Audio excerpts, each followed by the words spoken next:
हाँ students, good afternoon everyone. Last class में बेटा हमने चैप्टर फिनिश कर लिया था, ठीक है, इलेक्ट्रोकेमिस्ट्री वाला, विद्युत रसायन वाला। कुछ न्यूमेरिकल्स भी उसमें डिस्कस किए थे। आज की क्लास में भी बस थोड़े बहुत उसके न्यूमेरिकल्स हो रहे हैं जिनको डिस्कस कर लेते हैं। हम नेक्स्ट क्लास से यानी अगली क्लास से ही हम करेंगे फिर नया चैप्टर ना। आज की क्लास में भी हमारा काम यही रहेगा, इलेक्ट्रोकेमिस्ट्री के न्यूमेरिकल्स। ओके, चलिए बेटा क्वेश्चंस को कंटिन्यू कीजिएगा, जितने कर लिए तो उसके आगे लिखिए।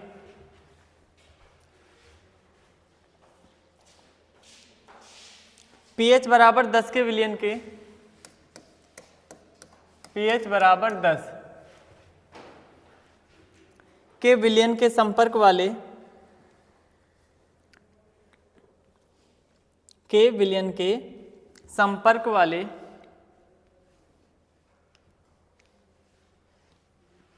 विलयन के संपर्क वाले हाइड्रोजन इलेक्ट्रोड के विभव का परिकलन कीजिए।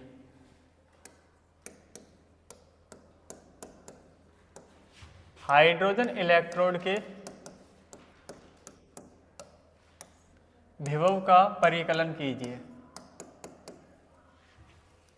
हाइड्रोजन इलेक्ट्रोड के विभव का परिकलन कीजिए।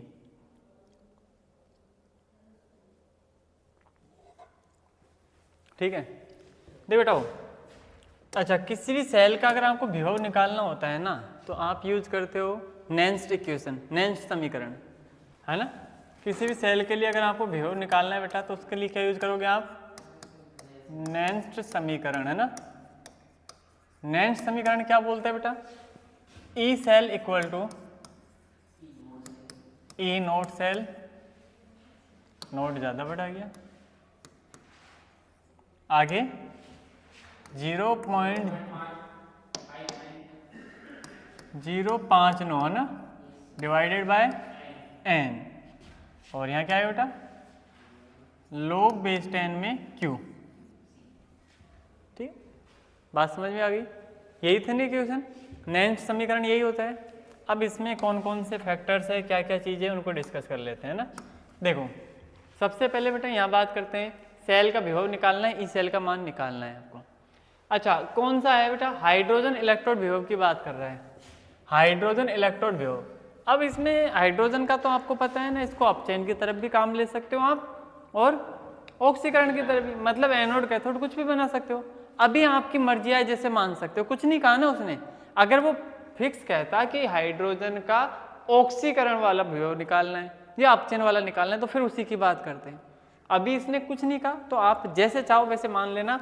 सपोज मैं ऐसे मान लेता हूँ बेटाओ कि हाइड्रोजन है, हाइड्रोजन है, बहुत बढ़िया, ठीक है। इस हाइड्रोजन से बेटा ये H प्लस, क्या हो रहा है, H प्लस आयन में कन्वर्ट हुआ होगा, ठीक है।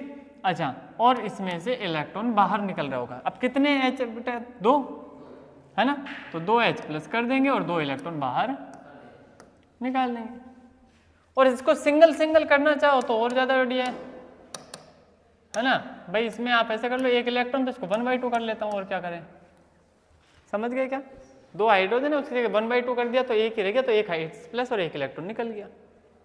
बाकी आपकी मर्जी है ना, जैसे कर लेना, कोई इश्यू नहीं है ना। डबल करना चाहो तो डबल कर लेना। अब बेटा देखो, हाइड्रोजन के लिए ई नोट सेल तो कितना होता है ये बताओ भाई। मैं ई नोट सेल की बात करता हूँ हाइड्रोजन के लिए, तो याद है कि आपको हाइड्रोजन का मानक सेल विभव कितना होता है? 0 होता है। हाइड्रोजन का मानक सेल विभव कितना होता है? 0, चाहे ऑक्सीकरण हो चाहे अपचयन हो। बात समझ में आ रही है? तो ई नोट सेल की वैल्यू आ गई। इसके हिसाब से देख के बताओ n का मान कितना होगा? नंबर ऑफ इलेक्ट्रॉन जो ट्रांसफर हो रहे हैं, कितने इलेक्ट्रॉन किया आपने? अगर मैं 2 से मल्टीप्लाई करता तो 2 लिखने पड़ते मेरे को, अभी मैं ऐसे लिख रहा हूँ इसको। सही है क्या? इक्वेशन मैंने ये लिखी, इसलिए 1 इलेक्ट्रॉन दिख रहा है मेरे को। ओके, n की वैल्यू आ गई। क्यू कैसे निकालते बेटा? उत्पाद की सांद्रता बटे अभिकारक की सांद्रता। सही है क्या? है ना।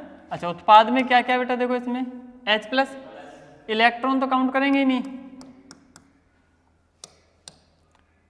H प्लस की सांद्रता डिवाइडेड बाय, इधर क्या है? H2, इसकी सांद्रता। और जो ये संख्या होती है वो पावर में जाती है, आपको पता है क्या?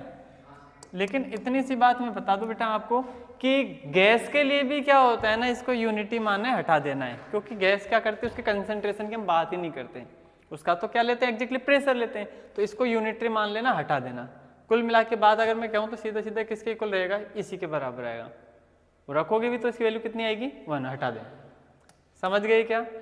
H प्लस की सांद्रता कितनी दे रखी है बेटा, इसको निकालना पड़ेगा, तो इसके लिए आप समझो, बस यहाँ तक समझ में आया ना अभी तक, है ना? अब देखो ये क्या दे रखा है बेटा, है ना? ठीक है ना? तो क्वेश्चन के अकॉर्डिंग बात करें,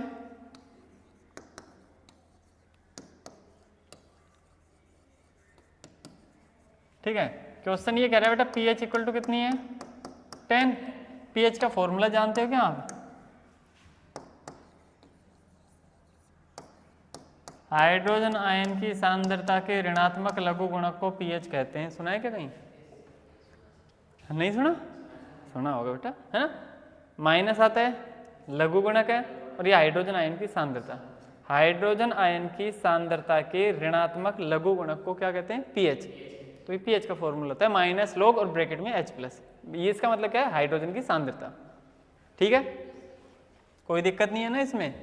अब यहाँ से समझो बेटा, H प्लस की वैल्यू कितनी, अच्छा pH का मान कितना है अपने पास में 10 है। ये समझ में आ रही है ना चीजें? इसका मतलब अब हमको ये समझ में आ रहा है कि इधर से बस H प्लस की सांद्रता निकालनी मेरे को। तो पहले तो मैं माइनस हटाया तो उधर माइनस का 10 हो गया। ठीक है, अभी मैं लोग को यहीं रहने देता हूँ।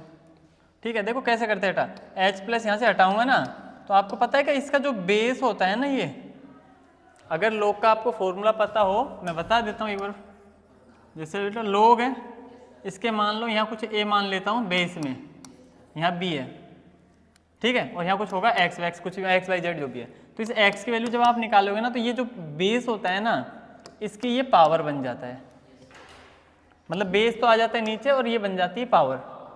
समझ गए क्या? अगर पता हो तो अच्छी बात है, नहीं है तो बता दिया मैंने ना। तो यहाँ भी क्या होगा, ऐसे कुछ होगा।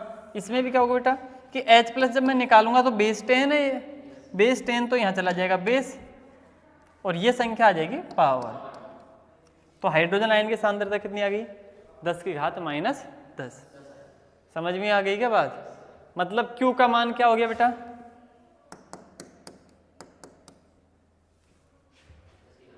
सही है क्या? है ना? तो इसको मैं अलग से लिख दूंगा, अभी यहाँ लिखूंगा तो सही नहीं रहेगा ना। ठीक है भाई,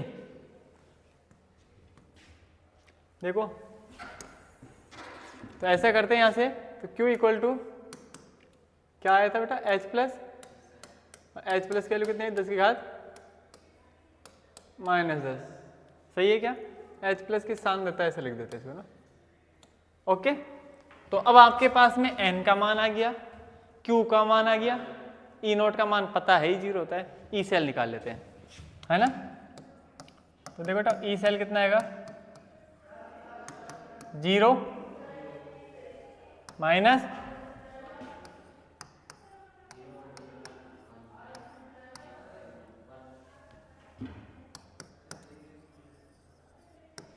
Q का मान कितना आएगा बेटा यहाँ?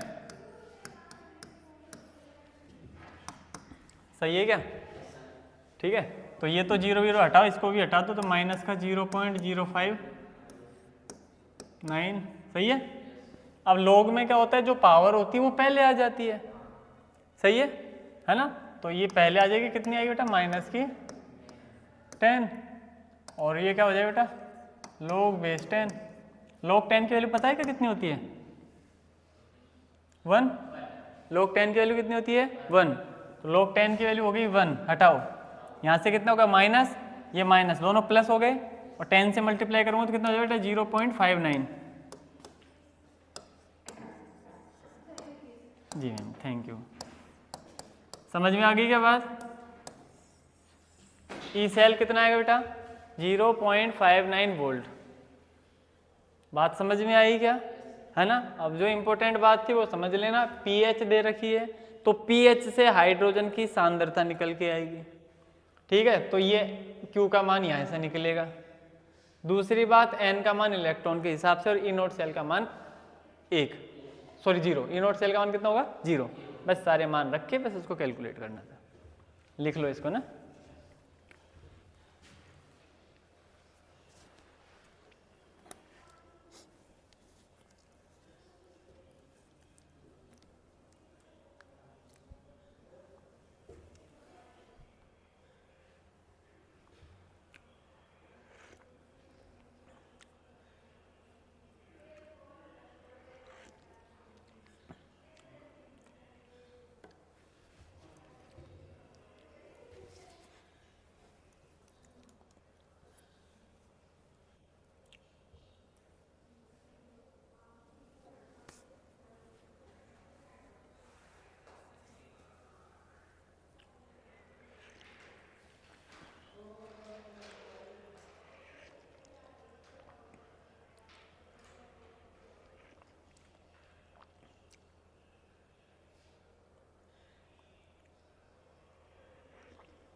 वो इस बच्चे की तबीयत सही नहीं हुई क्या अभी तक?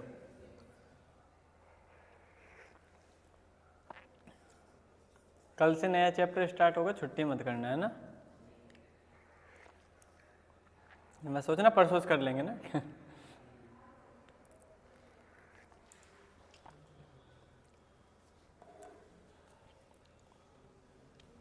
रासायनिक बलगतिकी बेटा अगला चैप्टर आसान है और बहुत छोटा चैप्टर है, 7-8 दिनों में कंप्लीट हो जाएगा ना। बट रेगुलर रहना, रेगुलर आओगे तो ही समझ में आएगा कॉन्सेप्ट, और एक बार समझ में आ गया तो पूरे चैप्टर में एक ही कॉन्सेप्ट चलता है, उसके अलावा कुछ है ही नहीं।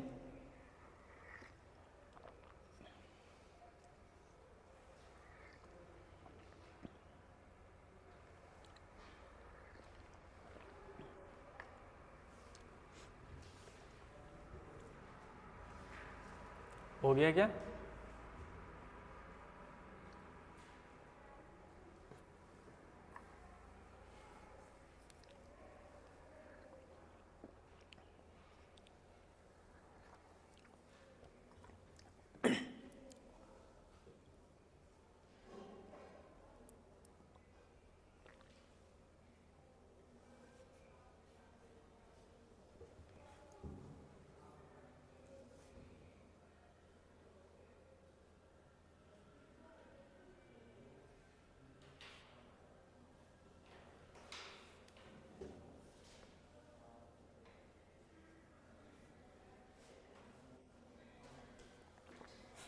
तुम्हें लोग की वैल्यू पता है बेटा? नहीं पता?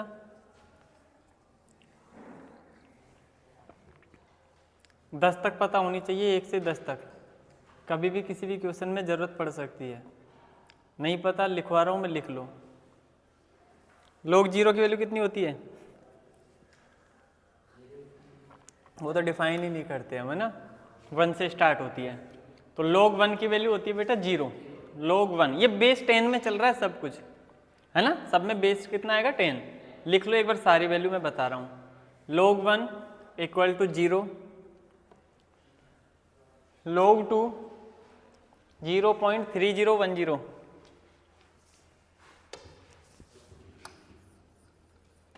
log बेस 10 2, है ना।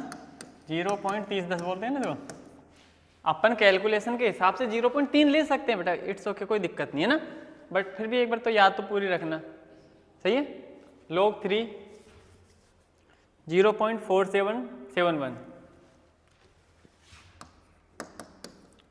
4771, है ना। अब एक छोटी सी चीज बता देता हूँ, उसके बाद चल जाएंगे। देखो बेटा, जैसे मान लो अब आपको log 4 की वैल्यू निकालनी है, बेस 10 में चल रहा है, मैं बार बार 10 नहीं लिखूंगा ना, समझ जाना। इधर देखो, log 4 की वैल्यू निकालनी है, तो अब बेटा 4 को ऐसे कर लो ना, 2 का स्क्वायर, सही है।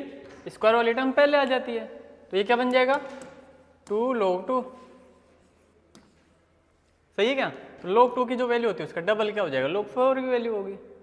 log 2 की वैल्यू कितनी थी? 3010, तो कितना हो जाएगा? 6020, है ना। 60-20 हो जाएगा, 0 पॉइंट, है ना। ठीक है, तो 2 से मल्टीप्लाई हो जाएगा। ये बात समझ में आ रही है क्या आपको? सिमिलर इधर समझो, मैं log 8 की जब वैल्यू निकालूंगा तो 8 को मैं क्या लिख दूंगा बेटा? log 2 की पावर कितना लिख दूं? 3। 2 की पावर 3 कितनी होगी? 8 ही होगी। 3 पहले आ जाएगा, 3 log 2। log 2 की जो वैल्यू है उसका 3 टाइम्स कर देंगे, तो log 8 की वैल्यू आ जाएगी। समझ गए ना।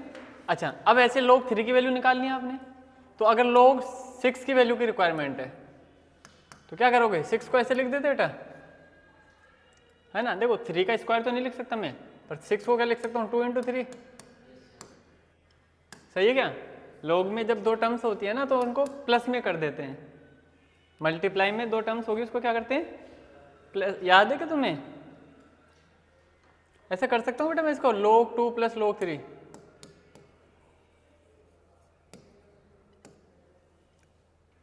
देखो सुनो, अगर log में जैसे ये ध्यान रखना x × y है ना, तो आप इसको दोनों को अलग अलग लिख सकते हो। एक तो log x + log y, ये बात समझ में आई। सिमिलर अगर माइनस होगा ना बेटा इनमें तो डिवाइड में लिख दोगे, सॉरी मैं उल्टा बोल गया ना, अगर यहाँ डिवाइड में है ना, यहाँ अभी तो मल्टीप्लाई में था, मल्टीप्लाई वाले को तो प्लस में तोड़ लिया। वैसे ही अगर हम क्या करें बेटा, अगर ये डिवाइड में होगा ना तो log x minus log y हो जाएगा। क्या ये बात समझ में आती है ना आपको? ठीक है, तो बस यही तो किया मैंने, 6 को मैंने 2 × 3 कर दिया, तो log 2 प्लस log 3, log 2 की वैल्यू पता है, log 3 की वैल्यू पता है, दोनों का ऐड कर देंगे, log 6 की वैल्यू आ जाएगी। समझ रहे हो ना? अब log 5 है, 5 में किसी से नहीं बना सकता तो 5 की याद रखनी पड़ेगी।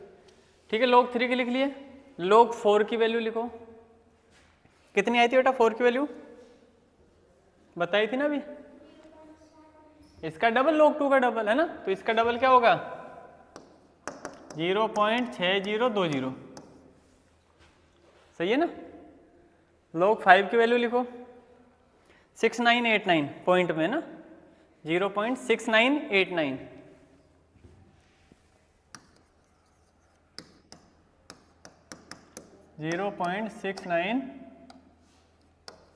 मतलब इसको है ना डायरेक्ट 70 भी लिख सकते हैं अगर आप चाहो तो, है ना? देखो कैलकुलेशन, ये एग्जैक्ट वैल्यू बता रहा हूँ मैं आपको ना, आप कैलकुलेशन जब करो ना तो इतना जरूरी नहीं बेटा कि इसको पूरा इतना बड़ा लिखो, कोई नहीं, आपको कैलकुलेशन करनी है 0.3 लिख लो, क्या दिक्कत है? इसके लिए कैलकुलेशन करनी है, इसको ऐसे करो 0.47 है ना, इसको 0.48 कर लो, 2 डिजिट में कर लो, ज़्यादा डिफरेंस नहीं आएगा। इसको डायरेक्ट 0.6 लिख सकता हूँ मैं, क्योंकि अगली तो 0 है तो 0 को लिखने की जरूरत नहीं है। इसको मैं क्या लिख सकता हूँ बेटा 0.7 लिख सकता हूँ, मतलब 69 है ना, उसको 770 कर सकता हूँ ना, 0.7 आगे 0 लिखने की जरूरत नहीं है। समझ रहे हो ना इन चीज़ों को, ये कैलकुलेशन के अकॉर्डिंग, बट अभी तो वैल्यू पूरी बता रहा हूँ ना। log 6 की वैल्यू लिखो, क्या आएगी बेटा? मैं भूल गया, अच्छा भूल क्या गया, यहाँ पे देखा था हमने, log 2 प्लस log 3 करूँगा तो log 6 आ जाएगा। देखो ऐड करके देखो दोनों का कितना आ रहा है, 0.7781 आ रहा है क्या? 7781, इन दोनों का समी तो करनी है ना, log 2 का और log 3 का समी करना है ना, तो ये कितना हो जाएगा बेटा 1877, 0.7781। सही है ना? log 7 की वैल्यू लिखो बेटा 0.8450,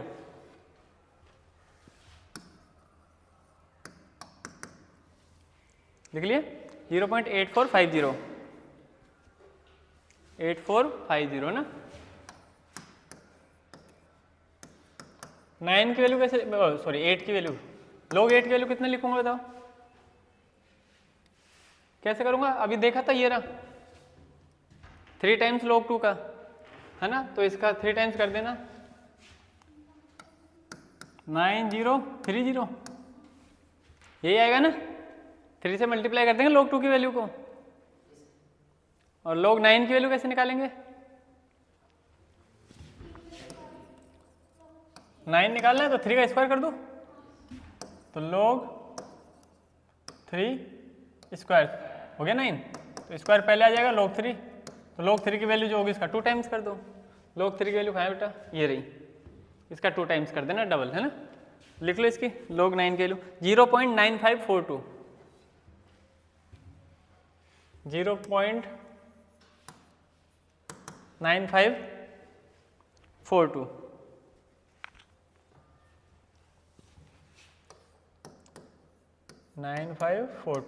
और log 10 की तो आप सब जानते ही हो कितनी होती है बेटा?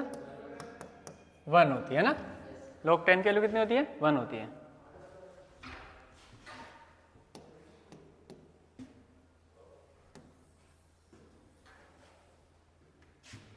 ठीक है, कोई दिक्कत नहीं है ना। अब ये थोड़ा याद रखना बेटा, ये ना, हालांकि चीजें पता होनी चाहिए थी फिर भी बता दी मैंने। अच्छा ये बताओ log 100 की वैल्यू कितनी होगी?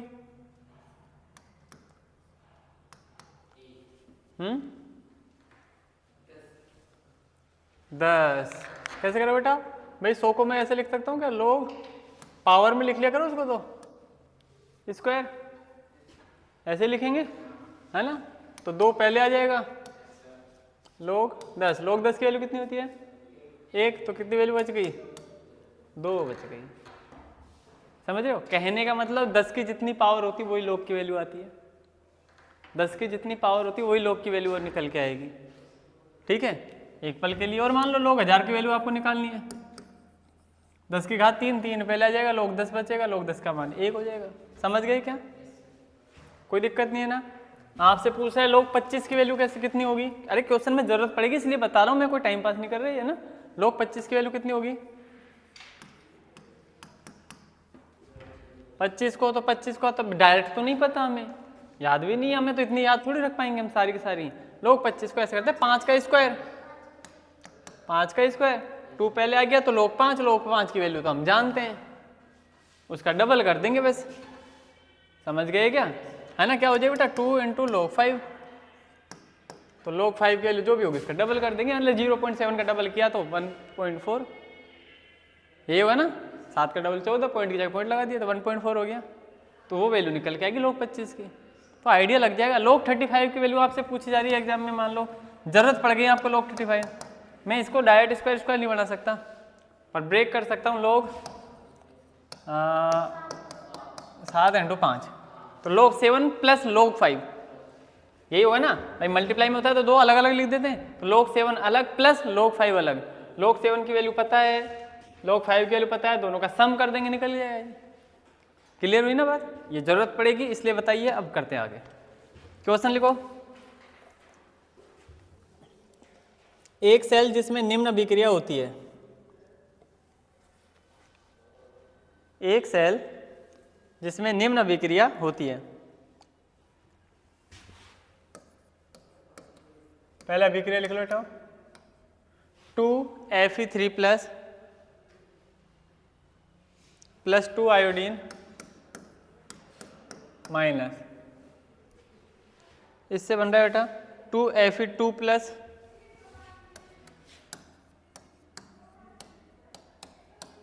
I2 आयोडीन, है ना, प्लस I2। ये जो भी आयन वाले होते हैं वो एक्वस में होता है और वो सॉलिड में है ना, गैस में नहीं है आयोडीन। लिख लिया अभिक्रिया, आगे लिखो। 298 केल्विन ताप पर, क्वेश्चन में है ना, 298 केल्विन ताप पर E0 सेल बराबर, इस सेल के लिए E0 सेल का मान भी दे दिया, वो है बेटा 0.236 236 इतने वोल्ट है।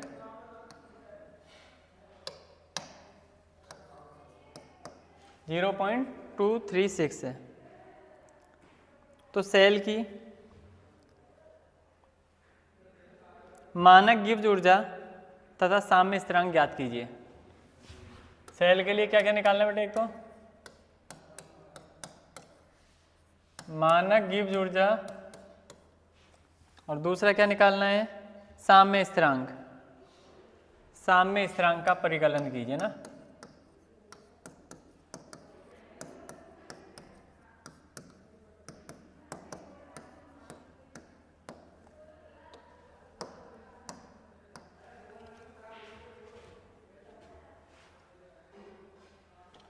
हाँ बेटा, सेल की रिएक्शन देख लिया आपने, आपके पास में E0 सेल का मान दे दिया। अब आपसे पूछ रहा है एक तो मानक गिब्स ऊर्जा। मानक गिब्स ऊर्जा का क्या क्या होता है बेटा, मानक गिब्स ऊर्जा बताओगे कि मानक गिब्स ऊर्जा क्या होती है?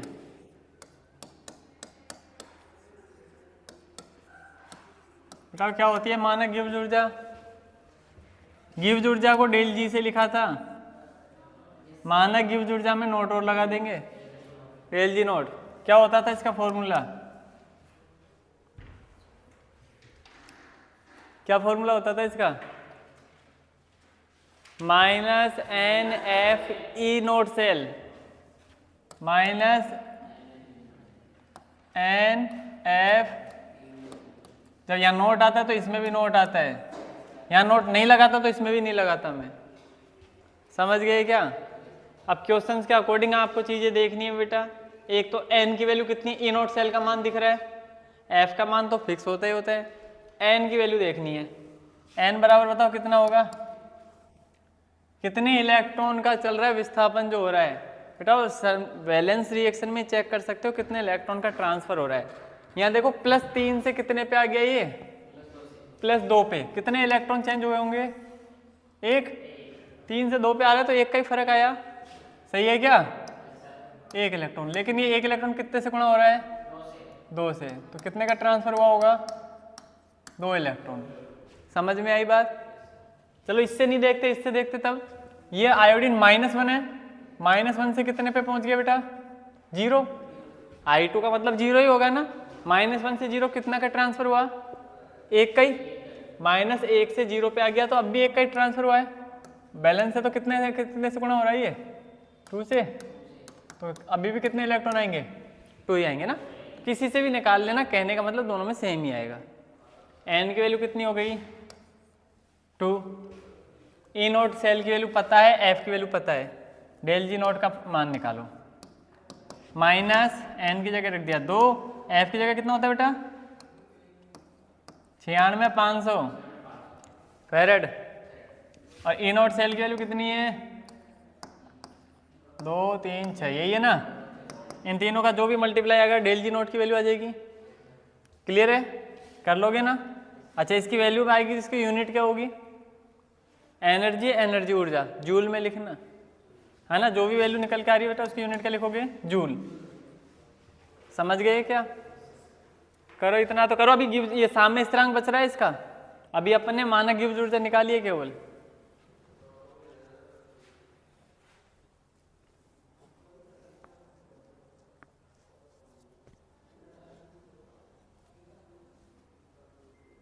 पैंतालीस 548 आ रही है, कैलकुलेशन के बाद में आप कर लीजिएगा ना।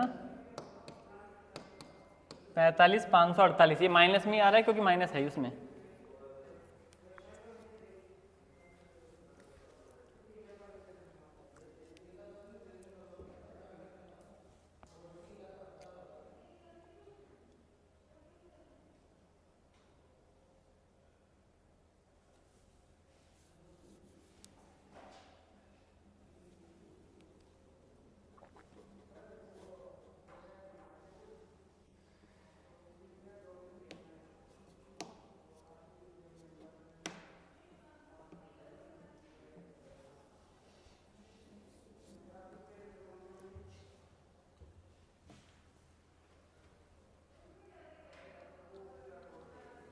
हो गया?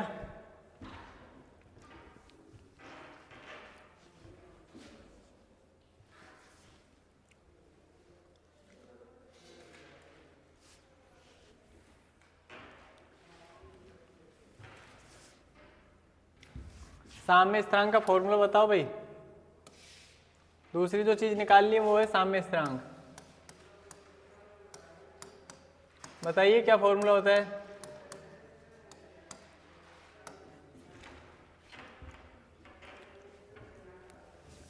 अरे नेंस समीकरण करवाया था, उसमें देखो जब साम्य की अवस्था लिखवाई थी, जब साम्य में हो, सही है ना।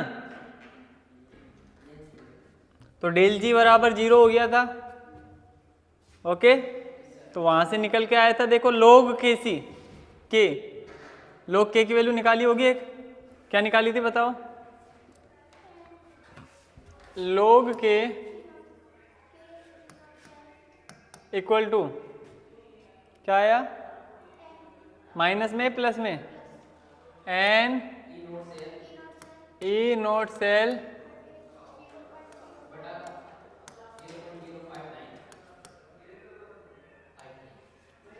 सही है। एन की वैल्यू पता है बेटा, कितनी आई थी? 2। ई नोट सेल की वैल्यू भी पता है 0.236। बस इसमें इसका डिवाइड करना है।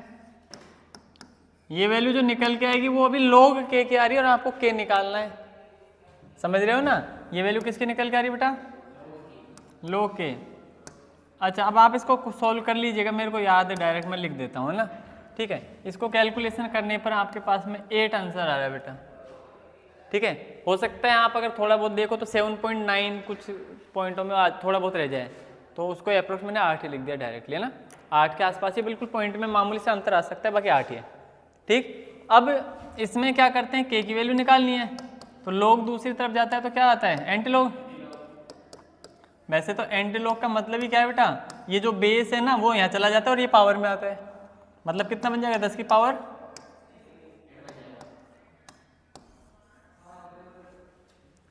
समझ गए क्या? ये इसका आंसर है।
हो गया।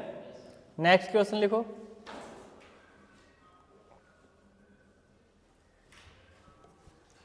करे बेटा अगला। नेक्स्ट क्वेश्चन लिखिएगा 0.025 0.025 mole litre inverse, mole litre inverse methanoic अम्ल की चालकता, मेथेनोइक अम्ल की चालकता 46.1 46.1 siemens centimetre square mole inverse है, siemens centimetre square mole inverse है।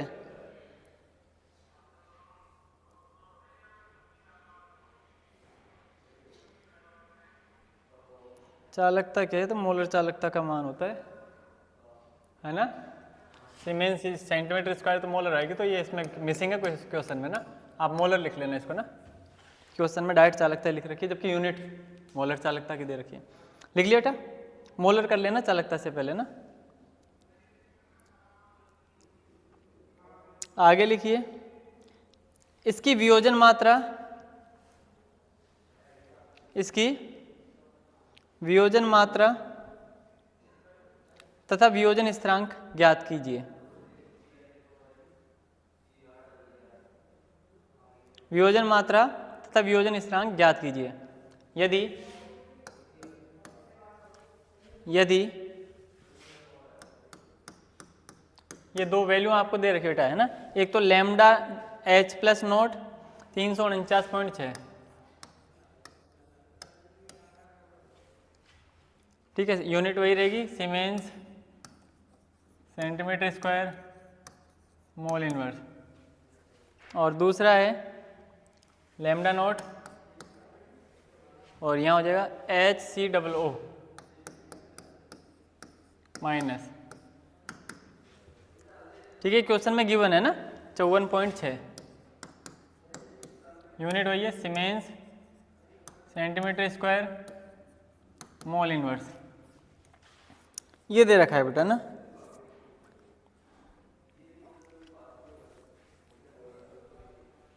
तो आपको दो चीजें निकालनी है, एक तो क्या निकालना है इसका वियोजन की मात्रा, और एक निकालना है वियोजन स्थिरांक।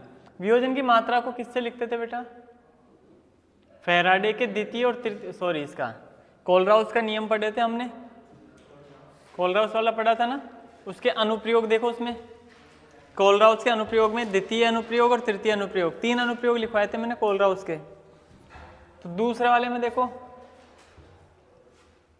मिल गया क्या, कोलराउस नियम के अनुप्रयोग उपयोग, वहां देखो 3 अलग अलग अनुप्रयोग लिखे हैं।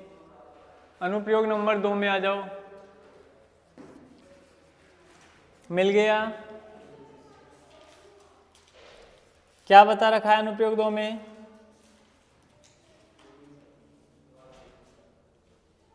नहीं मिला, क्या है सेकंड वाले में, एल्फा क्या होता है, एल्फा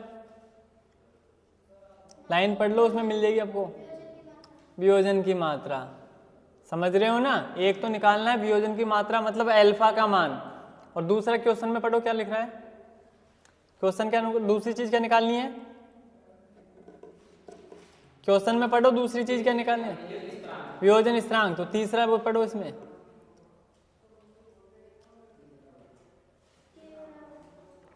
मिल गया क्या, के क्या होता है, वियोजन स्थिरांक। ये दो ही चीजें निकालनी है, समझ में आई बात। आपको क्या क्या निकालना है बेटा, एक तो अल्फा वियोजन की मात्रा और एक स्थिरांक।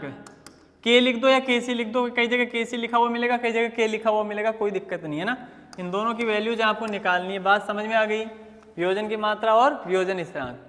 वियोजन की मात्रा का फॉर्मूला क्या पढ़ा था बेटा हमने, बताओ, वियोजन की मात्रा का फॉर्मूला क्या पढ़ा था, देख लो, अभी अभी देखा है ना आपने।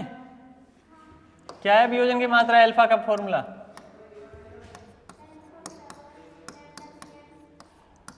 वियोजन की मात्रा एल्फा क्या होता है? Lambda M C upon lambda M nought, यही होता है क्या? लैम्डा एम नोट पता नहीं है, ये इस सांद्रता पर मोलर चालकता है, किसी भी सांद्रता पर जो मोलर चालकता होगी वो लैम्डा एम सी की वैल्यू होगी। सही है क्या? मतलब ये जो वैल्यू दे रखी है वो लैम्डा एम सी की वैल्यू है। क्लियर हुई बात है ना? ये जो वैल्यू दे रखी है वो किसकी वैल्यू बेटा? लैम्डा एम सी, किसी सांद्रता पर, उस सांद्रता पर दे रखी है ना, तो वो lambda M C. Lambda M nought निकालनी पड़ेगी इससे, है ना? ठीक है, कैसे निकालेंगे बेटा?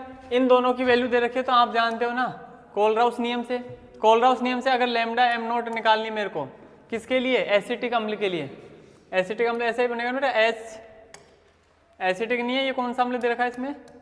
HCOOH, फॉर्मिक अम्ल, है ना?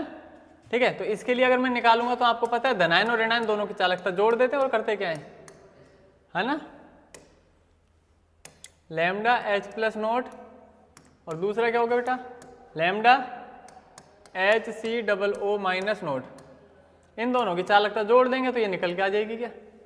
यही है ना लैम्डा एम नोट।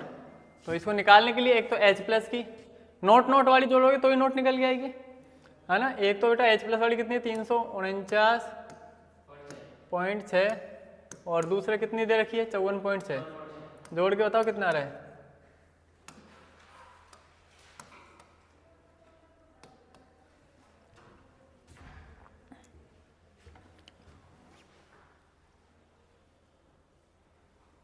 कितना है? 404 आ रहा है बेटा, 404.2।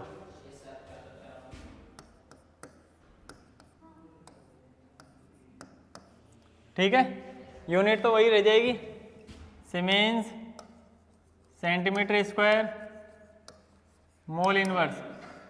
ठीक, तो अब आपके पास में रख दो वैल्यू, और क्या करना है? लैम्डा एम सी की वैल्यू कितनी है? 46.1 divided by lambda M nought की वैल्यू कितनी है? 404.2। सोल्व करो इसको, अल्फा का मान बताओ कितना आएगा?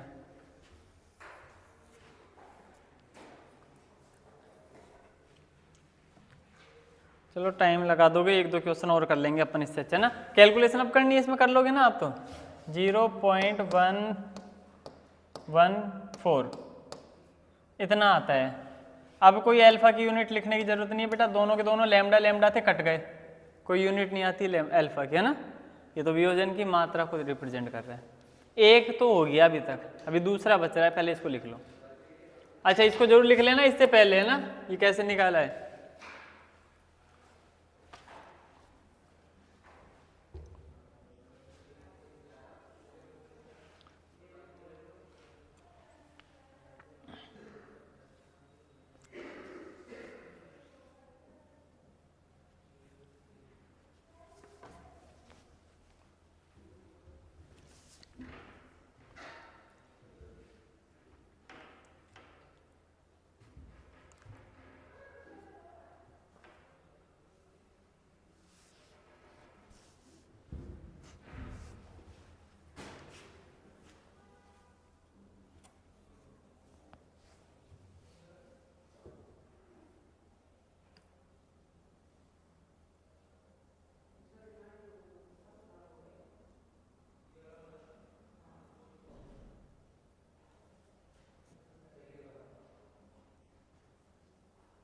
हो गया? लिख लिया होगा ना बेटा?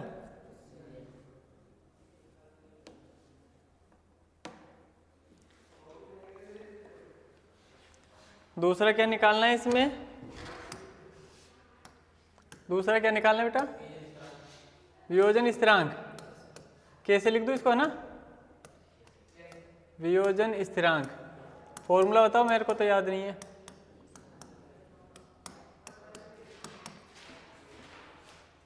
अभी बताया था जब भी नहीं देखा क्या? हाँ बेटा, क्या होता है?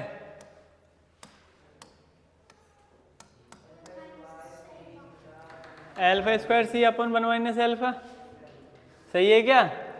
है ना भाई, अपॉन में सी आया था, एक सी से एक सी काट दिया था, अल्फा स्क्वायर सी अपन वन माइनस अल्फा बचा था। अल्फा की वैल्यू कितनी आई? ये आ गई 0.114 सी। अच्छा, इसका स्क्वायर करना पड़ेगा ना। सी की वैल्यू कितनी है? सांद्रता समझ गए क्या? इतनी कंसंट्रेशन थी 0.025 divided by 1 minus alpha. 1 minus alpha कितना था? 0.01 था ना। ठीक है, ये सोल्व करना ही पड़ेगा। इसको सोल्व करोगे तो आपके पास में वियोजन स्थिरांक का मान निकल के आएगा।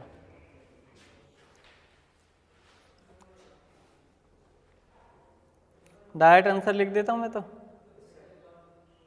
कर लेना इसको सोल्व बेटा, हो ना। 3.67 10 की पावर -4।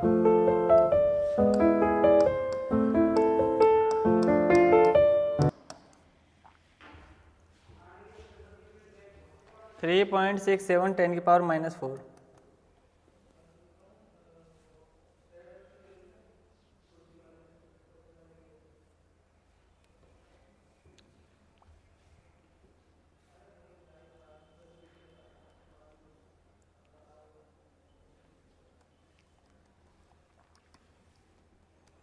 मेरे को इसकी यूनिट बता सकता है कोई? के की यूनिट इधर उधर मत देखना, फॉर्मूले में देखो, यहीं से दिख जाएगी।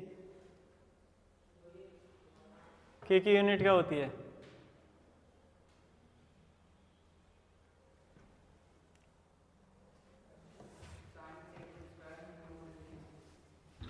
के किस पे? ये पूरा फॉर्मूला है। इसमें एल्फा की क्या यूनिट होती है? अभी बताया था। कोई यूनिट नहीं है, तो यूनिट लेस है तो इसका तो कोई फर्क पड़ेगा नहीं। किस पे फर्क पड़ेगा? सी पर। जो सी की यूनिट होगी वही के की होगी।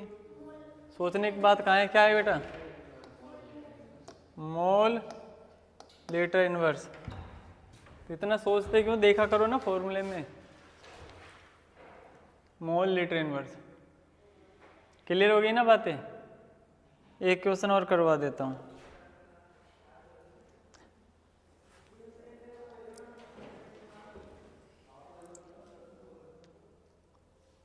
लिखो, यदि एक धात्विक तार में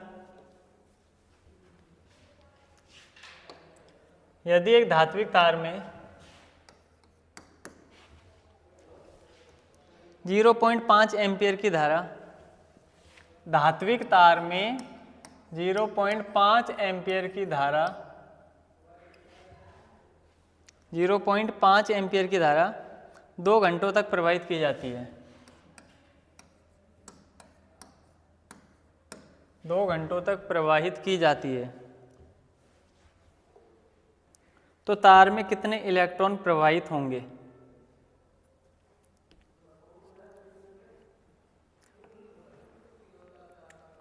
तो तार में कितने इलेक्ट्रॉन प्रवाहित होंगे?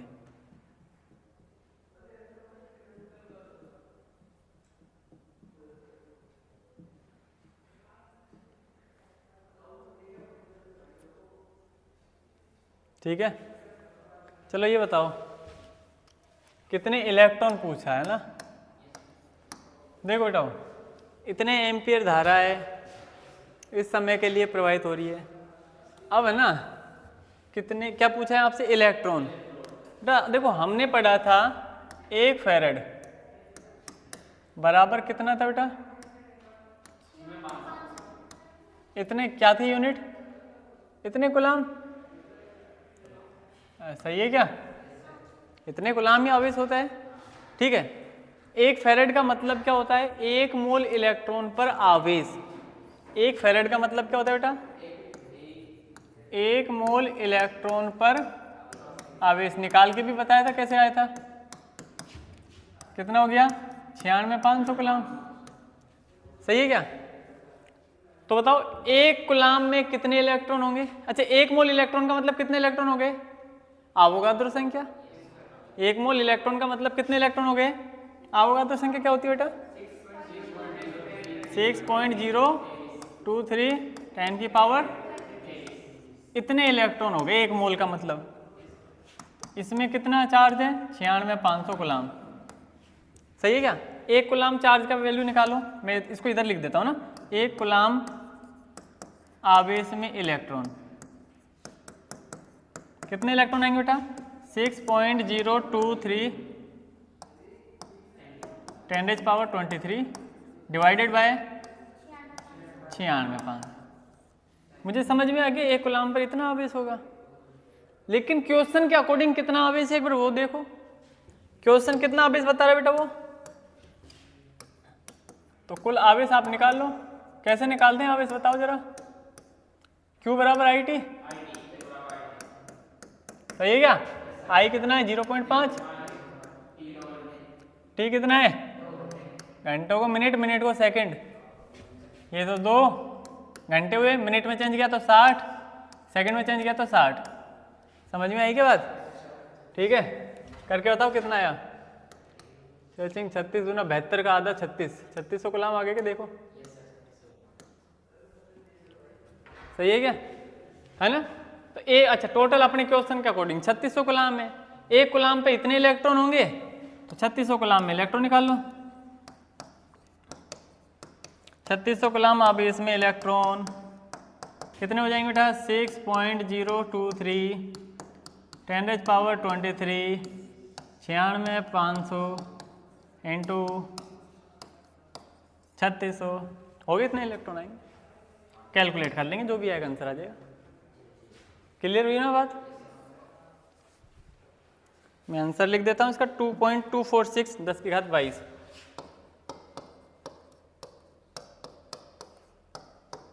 इतने इलेक्ट्रॉन्स होंगे ना।